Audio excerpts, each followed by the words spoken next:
নাটোরের পাইকারি বাজারগুলোতে সরবরাহ কম থাকায় চড়া দামে বিক্রি হচ্ছে অধিকাংশ সবজি। তবে সরবরাহ স্বাভাবিক থাকায় কমেছে সব ধরনের শাকের দাম।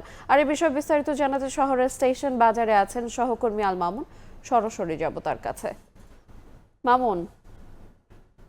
যে গ্রীষ্মকালীন সবজি এখন পর্যন্ত চড়া দামে বিক্রি হচ্ছে, বিশেষ করে গত কয়েকদিনের বৃষ্টিপাত এবং এই বৃষ্টিপাতের কারণে অনেক সবজি কিন্তু নষ্ট হওয়ার কারণে পাইকারি বাজারগুলোতে বেশি দামে সবজি বিক্রি হচ্ছে। আজকে যেটি আমরা দেখতে পাচ্ছি, নাটোর শহরের সবচেয়ে বৃহত্তম পাইকারি সবজির বাজার স্টেশন বাজার।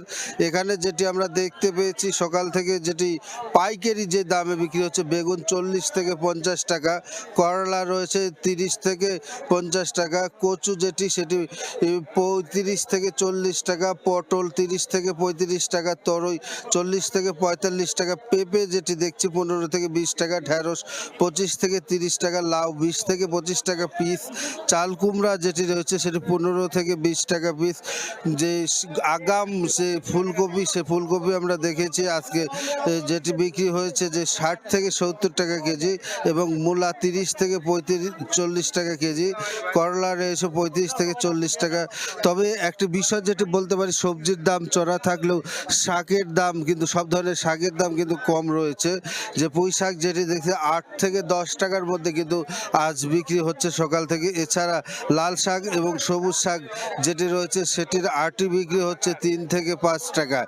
একটি বিষয় যেটি কৃষকরা বলছেন যে বর্ষা এবং বৃষ্টিপাত তারা কিন্তু বড় ধরনের ক্ষতিগ্রস্ত হয়েছে, যে দাম এই চড়া দামের কারণে কিছুটা তারা সেই বৃষ্টির ক্ষতি পুষে উঠতে পারবেন বলে। তবে নিম্ন আয়ের যে মানুষ রয়েছে সে মানুষরা কিন্তু যারা বলছে যে এই পাইকারি বাজারের থেকে খুচরা পর্যায়ে প্রতি কেজি সবজিতে 15 থেকে 20 টাকা আরও বেশি দামে খুচরা বিক্রেতা বিক্রি করেন। ফলে প্রায় পাইকারি বাজারের খুচরা বাজারের দাম আরও বৃদ্ধি হয়। নিম্ন আয়ের যে মানুষ রয়েছে তারা যেটি বলছে যে তাদেরকে বিপাকে পড়তে হয়েছে এই উচ্চ মূল্যর কারণে। একটি বিষয় যেটি আমরা জানি যে নাটোরের 65 যে খুচরা এবং পাইকারি যে বাজার রয়েছে, বাজারের যে সবজি, সেই সবজি কিন্তু প্রতিদিন জেলার চাহিদা যে 700 মেট্রিক টনের মতো, এবং পাশাপাশি যে জেলার বাইরে রয়েছে আর 300 মেট্রিক টন, মোট 1000 মেট্রিক টন প্রতিদিনের যে সবজি উত্তোলন এবং বিভিন্ন জেলায় সরবরাহ করে হয়ে থাকে। সেই অনুযায়ী কিন্তু সরবরাহ না হওয়ার কারণে এই দাম কিন্তু একটু চড়া রয়েছে। তো এই ছিল আমার কাছে স্টেশন বাজার থেকে সবজি বাজারের সর্বশেষ। সরাসরি যুক্ত ছিলাম নাটোর থেকে।